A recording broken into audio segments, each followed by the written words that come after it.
Welcome, ladies and gentlemen, to FOB TV, the future of business. I'm your host, Kevin Benedict. I'm a futurist and lecturer at TCS, and I want to thank all of you for joining us today.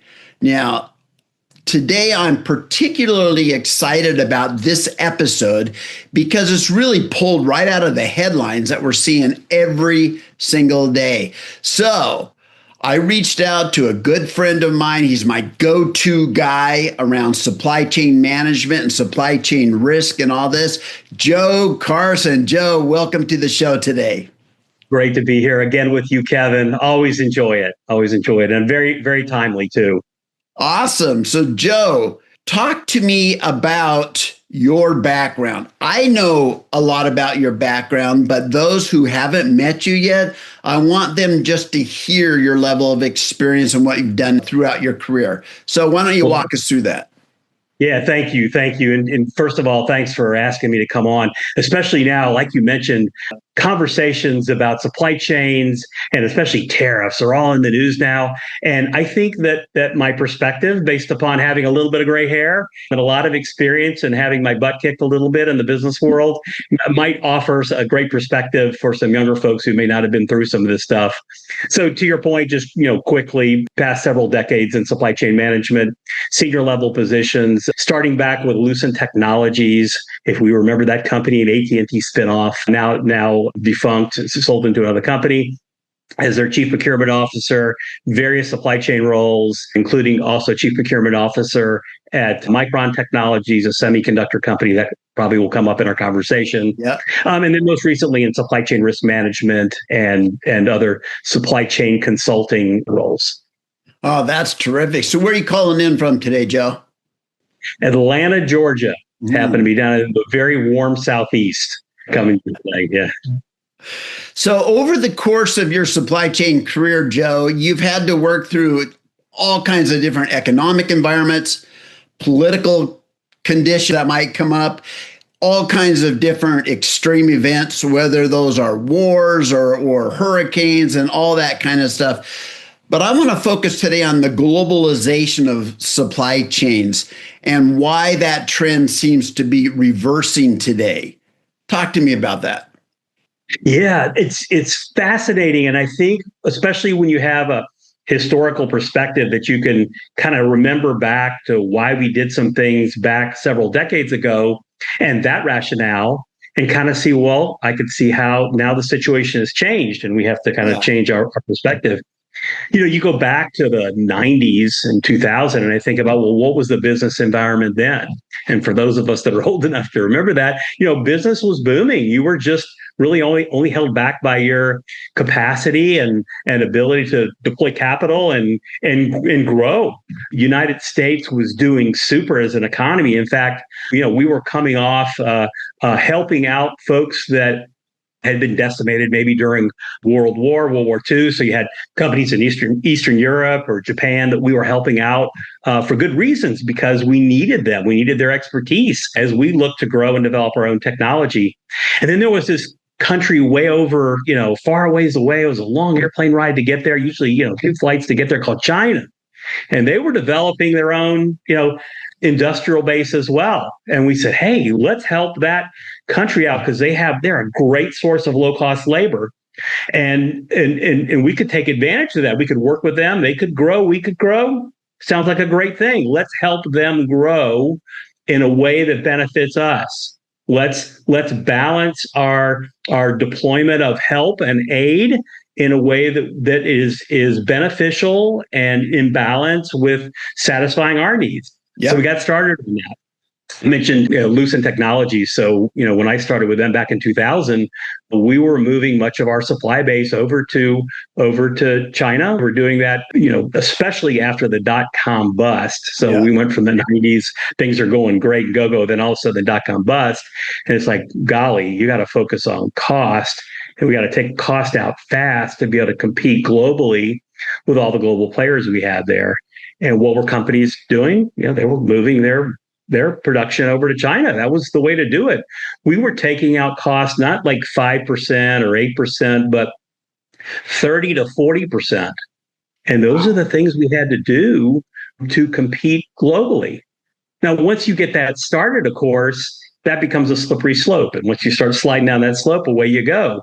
So first tier suppliers moved over there. We developed contract manufacturing over in China.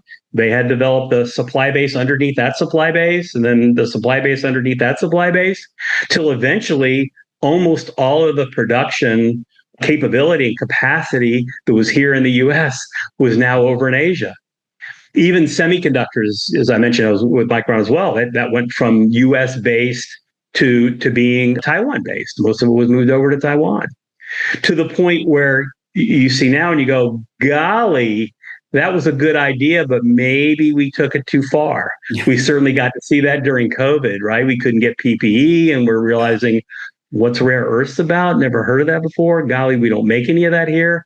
And now all of a sudden you have a problem. So I think that's the reason for the reversal that you see now, that was a good idea at the time. Circumstances have changed. Geopolitical situation has changed. Alliances has changed.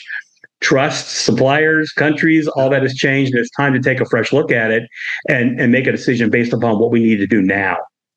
So that's why I think you see it reversing. Wow. So you mentioned that Lucent did that whole transition overseas and into China for production and manufacturing, and eventually it didn't work. It failed, kind of in that effort. Talk to us about that. Talk to us about what became the situation with global competition at that time. Give us a peek into what competition is really like when you're running a multinational company and you have production everywhere. What are the challenges? Was it a level playing field? Do countries play fair so that they can all be on the same page? Walk us through what if we pull back the curtains, what's it really like? Yeah. A lot to unpack there. So keep pushing on me if I miss a piece, because there's so much to talk about on each one. At first, it was very cooperative. We said, hey, China, we want to move our supply base and much of our even management over to China, production management over to China. They were like, hey, this sounds great. We love it. Of course we love it. In fact, we would have meetings that the Chinese government would support to help us move suppliers over there and give them incentives and rent-free production capacity and a lot of advantages to go move over there. And at first I was like, oh, this is super. I mean, because all these companies are moving over and they're able to do that smoothly and easily. And then you started seeing kind of cracks in the wall. Like, this is interesting. First of all, I got to call out that I'm talking about the Chinese government working to set up commercial industries. Okay. So you wouldn't, there's a limit to where that is happening in the United States. In the US, there's the public sector and there's the private sector, and those are kind of kept separate. And policies on one might be different than the policies on another. They're not necessarily aligned. But in China, they were very well aligned. They were very cooperative with working with suppliers and had them do that. In fact, a couple quick stories. I was over there in a meeting working on the setting up the suppliers, and I was meeting with someone with the Chinese government, and I said, golly, it seems to be going great for you guys, gangbusters, but aren't you worried that your success could be your undoing? Because if everybody moves over here and demand on labor and all these factories we've been working with, we were along the coast in a Qingdao, little city along the coast, and it could be your undoing. I mean, labor costs are going to go up, and that's your key economic advantage, and there goes that. Are you worried about that? And Kevin, without hesitation, his answer was, oh, no. We just go get people from the western part of the country. Let that sink in. Who's we? So the government, we go get, meaning they go out in the western part and they say, so-and-so, your job is now on the East Coast. You have to pack up, leave your family, and you're going to come out on the East Coast and you're going to work here. And oh, by the way, you're going to work for wages that we dictate because it's a communist country and that's how they work. And that's just going to be the way it is. I was like, well, wait a minute. How do we compete against that? Because China had also developed their telecommunications equipment. They had a company called Huawei. If you go look at the Huawei revenue chart, the revenues and number of employees, you can see that, okay, they were a fairly small company. They were doing whatever they did. 2002, the curve starts going straight up. Why? We had moved all our suppliers there. They had all the synergy. They had this cost advantage.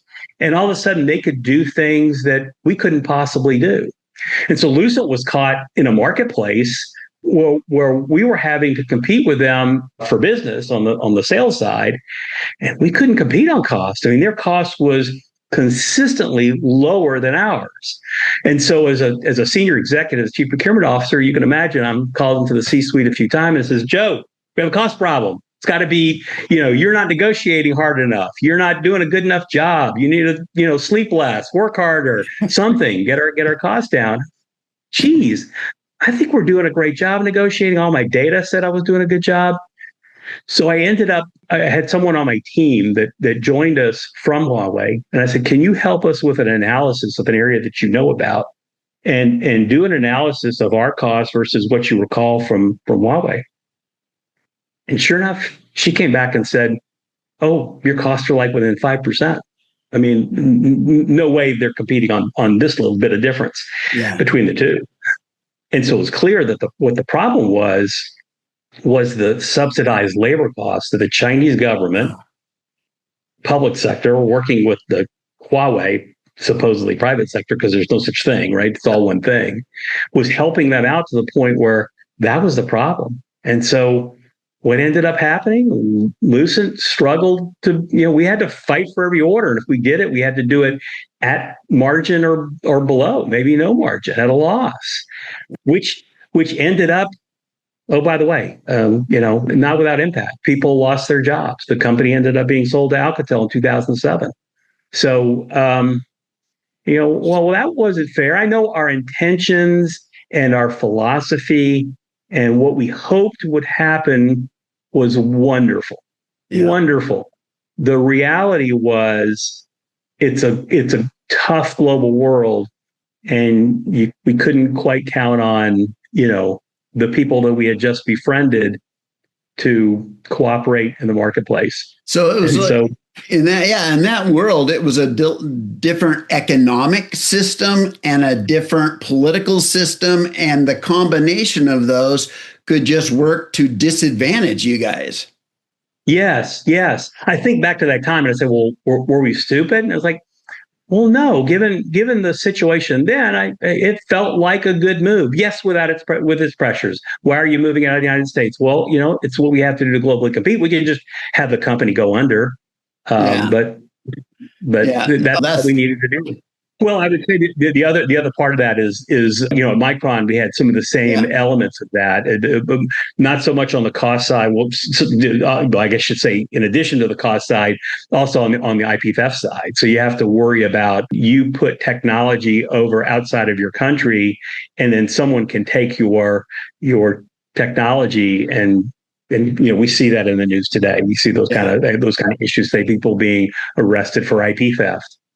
And you could say, well, but that's not right. We need to go back to, I don't know, the company, the Chinese company or the Chinese government. You can't sue over there. It's not level. I mean, you asked before about, is it a level playing field? Is it fair? Well, no, it's not fair. There's no one to go sue over in China and say, well, you stole my IP. Okay.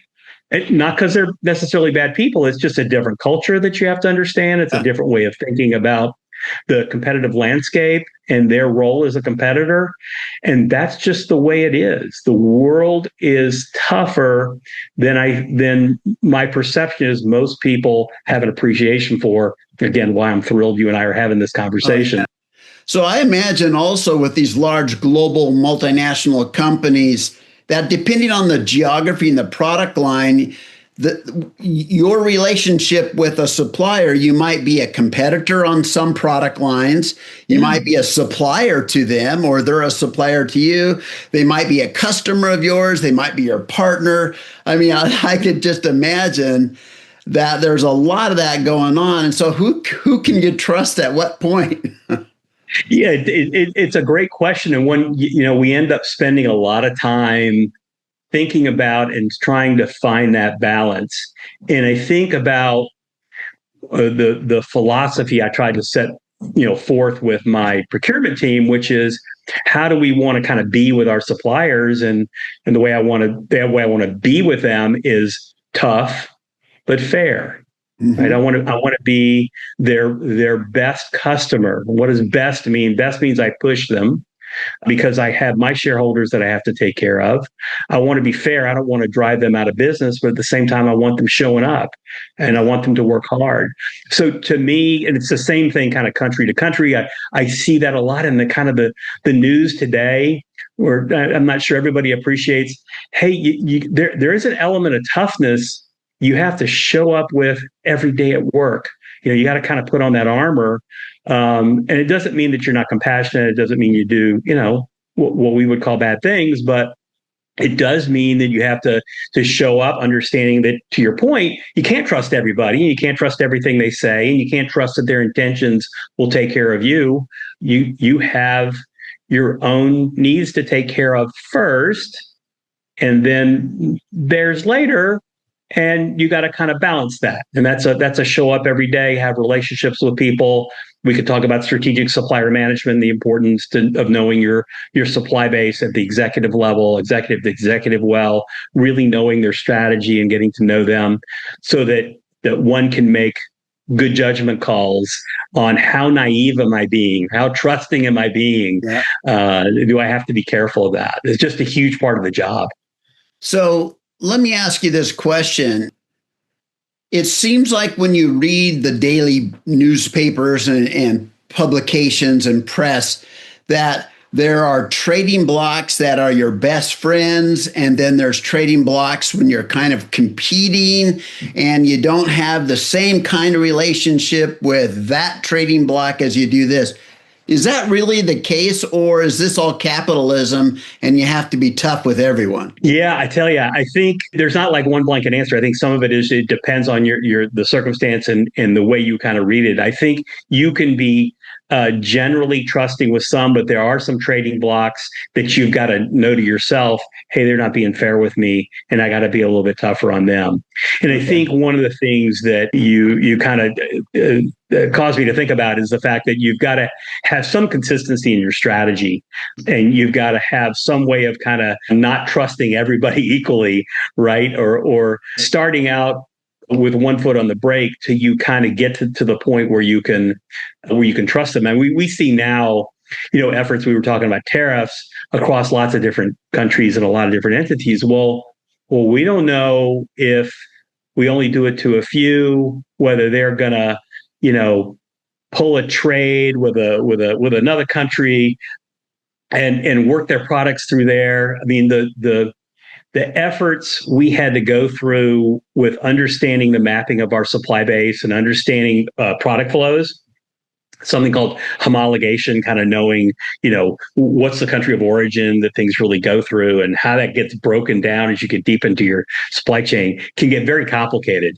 which also means it can be very hidden. If one doesn't do just a great job of protecting those data and seeing where it is. So you don't really know. So you got to be suspicious about it all.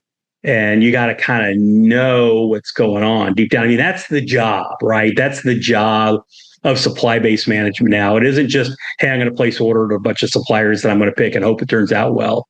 You got to kind of know what's going on through all their production and be suspicious and present enough to detect problems ahead of time. So when you're talking about the flows of products and things, so let me give a scenario and tell me if this is accurate. So if country A has a tariff on it, they might just reroute their products through another country to avoid the tariffs. That's right. And, okay. and you're not gonna have spies, knowing that it went from this port into another country. It's just going to be, oh wow, that looks a lot like what I bought before, but it's coming out of this other country that we didn't have a tariff with. Yeah. So what would you have done ahead of time? Well, maybe I should have set up a relationship with all the outlets, that the country can go through, and make sure I have a trade pact with them that I can verify and I can know what's going on. I mean, it's a shame you have to do that, but you have to do that. You have to do that. Wow. I think it would be helpful for all of us, Joe, if you could help us paint a picture of what it's really like to be in your shoes. So you're chief procurement officer, you're responsible for all this stuff, and you get a call from the C-suite. Joe, I need you and your supply chain team to come to the C-suite, sit down with us. Walk us through what a typical meeting would be like.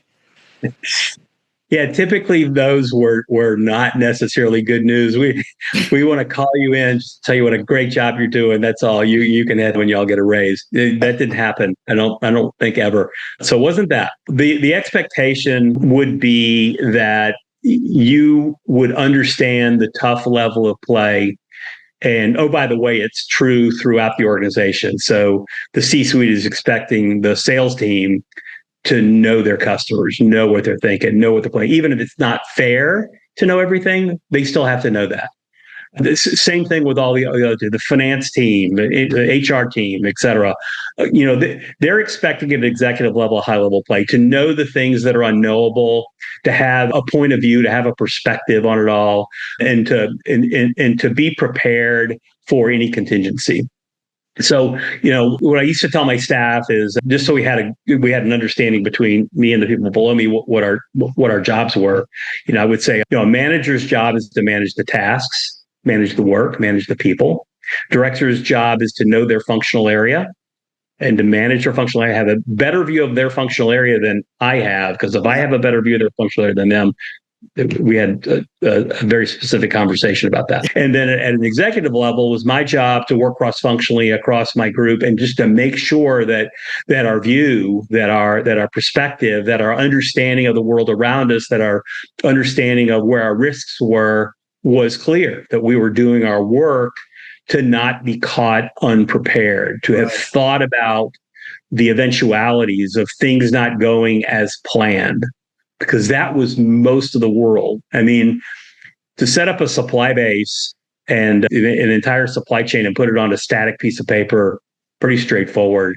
It's what happens the next second later that determines whether you're going to be successful or to fail, because something will change. Oh, man.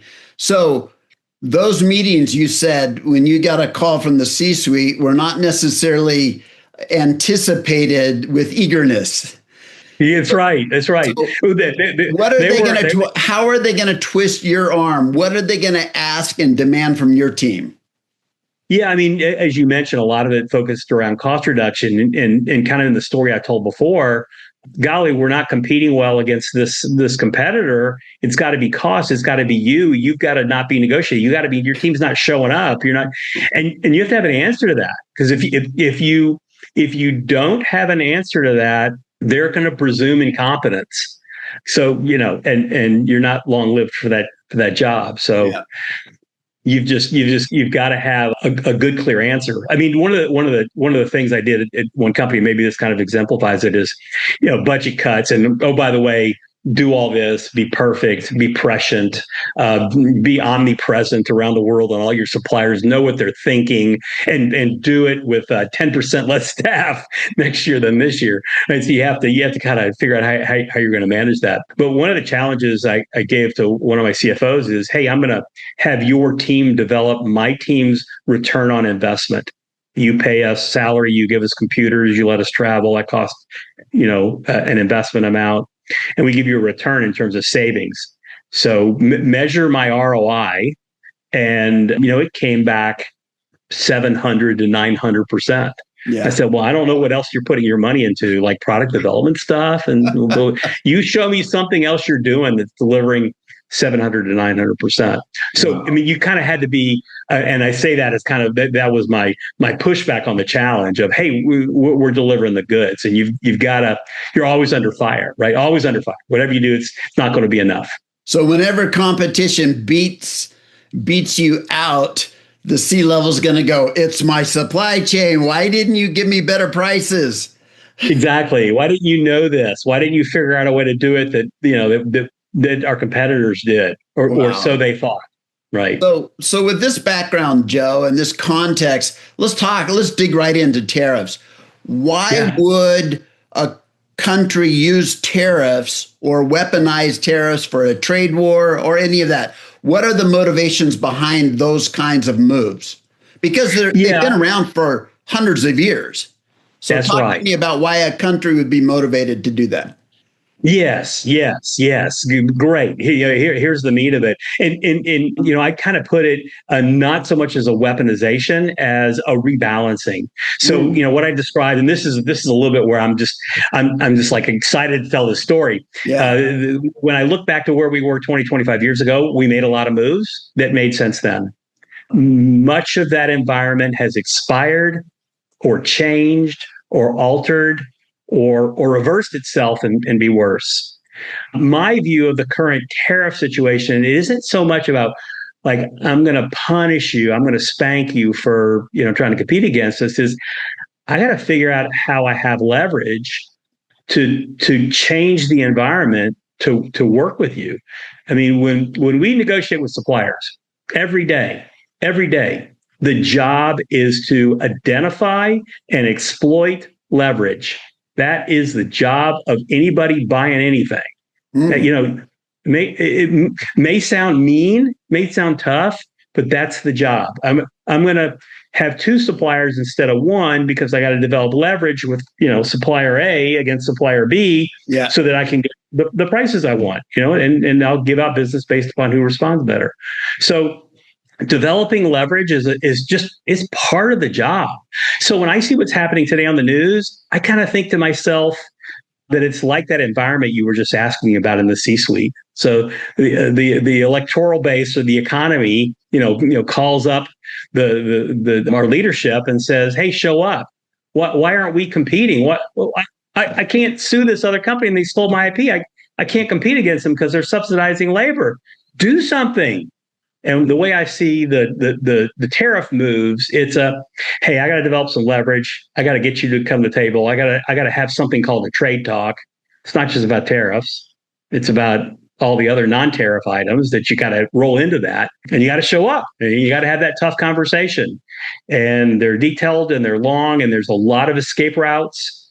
So they take a while to go develop. I know that a lot of promise of tariff agreements coming, and I'm sure those conversations are deep and cumbersome, and also very intertwined with other countries, as we kind of talked about, right? So you got Oh, to make yeah. sure I don't just talk about us and you. I talk about what you might do with others, and make sure that works out. So, Oh, and I can imagine tariffs are not just related to, a relationship between a buyer and a seller. The political ramifications come into it too. Can your students attend our schools? Can, on and on and on and on. It all gets thrown in there. And so then it's far beyond just a supplier and a manufacturer's relationship. absolutely. And and again, I kind of go back to me and my past stories of working with suppliers, and some of those were brutal. They were tough. People didn't leave the room happy. You had to do some difficult things. You didn't want your supplier to go under, but you needed to extract from them the best price you could. So it's a bit the nature of the work that it's that level of tension. It just is unavoidable. That seems like it's called capitalism. Yeah, I mean, I think it is, and I think it is, and I think it also attempts to be. So let's put where the tough part is along the edges. So when I'm competing with another company that happens to be in another country, but in that country they steal my intellectual property, and I can't do anything about it. Well, that's not fair, right? So yeah, I think that's part of the calculus. Oh, wow. Yeah, gets so complicated. I think that's really one of the things I'm getting out of this, Joe, is how complicated this world is. It's not just a simple thing about changing the price of a product that comes in or adding a price, a tax or something to a product coming in. There's all these layers involved, and there's legal systems, there's different economic systems, there's different political systems, all those layers, and then you're trying to do business with them, and that's a challenge. So thanks for sharing that with us.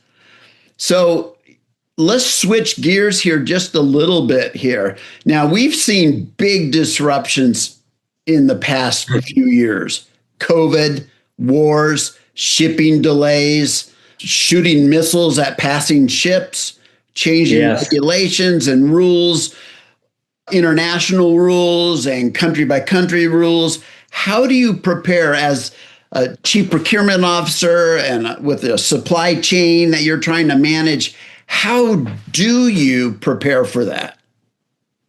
Yeah, it's a great question, and not an obvious one. I'll start out with, to me, which the thing that kind of became the good kind of first step, and it's to me, again, it's not something you would necessarily kind of fall into, and that is establishing a risk culture. Is an appreciation for the topic that you and I are kind of talking about. That mostly supply chains, 99% of the work is, here's an order, go fill it. Yeah. Oh, you can't? Why? Go solve that problem. Oh, the supplier did call the supplier. So it's very tactical. It's very in the moment. So, but the successful companies are the ones that are thinking through what are the potential pitfalls, where are the problems going to be in the future. And here's the most important part for supply chain folks is having a culture that's open to something other than brute force to go solve it. Like, one way, if you had pick any of the things that you had, a volcano, and so, something isn't coming over and the volcano's been brewing for a while and you kind of don't have a risk culture, and you say, well, if it blows up, it blows up. I'll just call my supplier and I'll yell at them and I'll use sharp language and I'll tell them how mad I am, and after that they're going to ship me my material. No, airplanes aren't flying, and you can yell at me and call me names, but I can't do anything now. What you should have done is when this volcano first became a potential risk, you should have been identifying what orders you have on your books, finding out what material you might need for those orders, pre-staging some of that inventory in some place that you could have it. If the volcano didn't blow, you'll use it up anyway. You just bought it a little early, and if it does blow, thank goodness you have it available as opposed to not having it available. But all of that takes like a ton of work, right? Of thinking through that and having someone at the helm whose job it is to be in the crow's nest, and look out over the horizon and say, hey, I see these potential problems. Doesn't need to be big. I did it at some companies with half a headcount, right? They're doing other things and doing this too. There's technology out there now that can do a lot of this that helps out. To get you started, new technology, on the horizon. I think AI is going to play a key role in this, and I think all that has to be in place. So to me, the risk culture is kind of step number one. Wow. So I guess you could say uncertainty seems like a certainty going forward in our world. Every day. Every day. So if you think about this culture that you've mentioned, this culture of risk and risk management and risk awareness, what would be like the elements of that would make that actually work and successful? Yeah, so deconstructing kind of a couple of pieces that we were talking about, I think, first of all, that visibility and knowledge to know I build these products. These products have a bill of material that is made up of these components. These components come from these suppliers. And here's where it gets tricky. These suppliers make the components this part of the planet Earth. This supplier may make some of the other components for some of the other products in this other part of the planet Earth.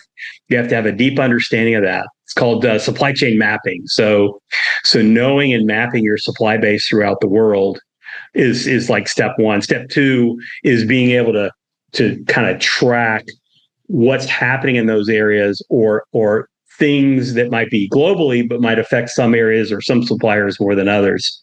So the ability to kind of dial all that calculus in, and there's a tariff. How does that affect? I got to know where my suppliers and my options are, Yeah. Which is a third part of, if I know what my options are, then I can kind of manage it and pull the lever and make changes from A to B, or make some proactive decisions ahead of time. So the mapping and the tracking and the pulsing of what's happening, and then being able to have a response plan and having the infrastructure for that are, typically the easiest starting points. I imagine originally this kind of culture would have to be done by people just scanning the internet and reading all the papers and calling everybody they know and asking lots of questions. But today we must have platforms and tools that assist with a lot of that. Talk to us about that. What's out there? Yeah. You're right. It used to be I'd get an email or a phone call from a supplier to say, we're going to decommit because X, Y, and Z, and it's game over then, right? Because they're calling you, they already know how they're restacking their own production plan and where you fall on the list, and you're not gonna you may change it a little bit, but you're not going to change it a lot. But starting, and this is now 10 to 15-year-old technology. So back in 2012, we were picking supply chain software risk management, companies that could have software that could help us map our suppliers, tie our product bill of materials, to that supply base, get news feeds that will allow you to connect those two data together, and then make decisions based upon kind of what's happening. So that's already 12 years old. A lot of companies, and it's an industry now, and it was hard fought because I'd say almost up to COVID, I think the numbers were in the 20% range that were investing in supply chain risk management software. After COVID, it was like, okay, game over. If I got to prove it to you that you got to manage it, you really don't belong in a senior position, right? Companies have to have some sort of supply chain tools. Maybe they're simple in the beginning, like you mentioned, just trolling the internet. There's electronic ways to do that. So you got to at least have that. I mean, COVID brought a lot of things out, right? Yeah. Our dependencies and our risk and things like that. I mean, at the most basic level, you could set up a lot of Google alerts based on countries and regions where you have suppliers. And when there's a problem, it can ping you. But that doesn't work when you have tens of thousands of suppliers and tier 2 suppliers and tier 3 suppliers. So then just about every time there's a headline from anywhere, it's going to impact some resource or material that's needed in your supply chain. We used to call it a signal to noise problem, because when we first set this up, you're absolutely right. You turn it on and it's just a blast, right? Because there's something happening everywhere all the time. I mean, there's thousands of events that happen over the course of the day that could affect your suppliers. Yeah. If you were to take anything, a cell phone, this computer, we're talking anything. The bill of materials, thousands of components that are built in, probably tens of thousands of locations, plus logistics to get them. If you think about all the sub-tier components underneath that. Right? So what goes into making a simple semiconductor, one part number, but a lot goes into that. And so if you say, well, I want to know everything that's happening at every one of those suppliers at the base of that, at 10,000, different locations. Well, I mean, your phone would ping with a text every 30 seconds. It'd be worse than spam calls. Yeah. Right? It would be terrible. It'd be terrible. So you have to have the ability to dial your filters in to know which are the most important. Wow. That is huge. So what are you seeing out there that AI can do to contribute to the success of a supply chain management team? Yeah, I think AI is going to be such a huge change to how procurement organizations are going to be run, because, again, you go back to the beginning of my career where it was wait for the phone call from a supplier, wait for that. And now you got tools that will identify problems and their connection to you quicker. But where AI really stands the chance is to speed up all of that and to automate all of it. If you think about a typical supply chain planning process, right? You got a supply plan, you got a demand plan, you got to reconcile it, you got to meet and get with your suppliers and, hey, can you build this? What we need? No, I can build some of it, not all of it. Great. What can you not build? Okay, I'll get it done over there. Takes a day or two. Okay, let me get it back. Okay, this is what I can build and can't build. Oh, super. Okay, got it.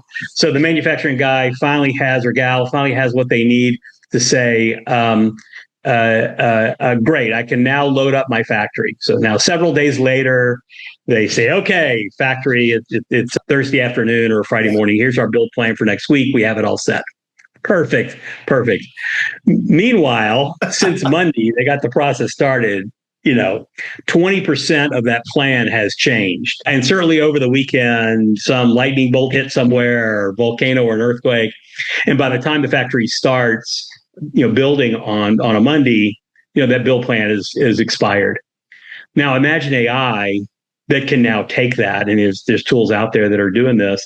They take all of that and say, well, what you're asking me to do is rather Boolean. I mean, I can kind of figure out if this, then that. I mean, I can calculate that faster than you can. And I'm AI, so I'm not going to bed at night. I'm working all the time. And you're just asking me to rebuild the build plan based upon things that we know or identifiable as data elements. And so what took a week can be done in seconds. Wow. And imagine the power of not building something you don't need. Yeah. Every day. Like every day I'm not building something I don't need because I have an updated build plan. Yeah. And the impact that can feed a lot of investment in AI. Wow. That's brilliant. Joe, thank you for sharing all of this. You can't find this in a book. I mean, it takes somebody that sat in that chair and that has experienced that to really bring it to life. So thank you for sharing with all of us today. You bet. Thanks for having me on. I appreciate you inviting me.